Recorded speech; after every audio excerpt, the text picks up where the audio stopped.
বৈষম্য বিরোধী আন্দোলনকারীরা ৮ জুলাই ঢাকার ১১টি স্থানে অবরোধ করে, ৯টি বিশ্ববিদ্যালয়ে বিক্ষোভ, ৩টি স্থানে রেলপথ অবরোধ এবং ৬টি মহাসড়ক অবরোধ করে। সরকারি চাকরিতে সব গ্রেডে অযৌক্তিক ও বৈষম্যমূলক কোটা বাতিল করে শুধু সংবিধান অনুযায়ী অনগ্রসর জনগোষ্ঠীর জন্য ন্যূনতম কোটা রেখে সংসদে আইন পাশের দাবি জানায়। কোটা বৈষম্যের বিরুদ্ধে স্থায়ী সমাধানের দাবিতে বৈষম্য বিরোধী ছাত্র আন্দোলন নামে ৬৫ সদস্যের সমন্বয়ক টিম গঠন করা হয়। সমন্বয়ক কমিটির সদস্য নাহিদ ইসলাম ৪ দফা দাবির পরিবর্তে ১ দফা দাবির কথা বলেন।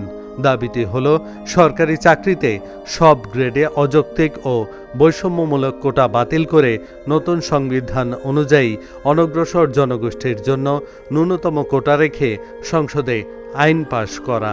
নাহিদ এ সময় আরও বলেন, আমরা আমাদের ১ দফা দাবি দিয়েছি, যেখানে আদালতের কোনো এখতিয়ার নেই।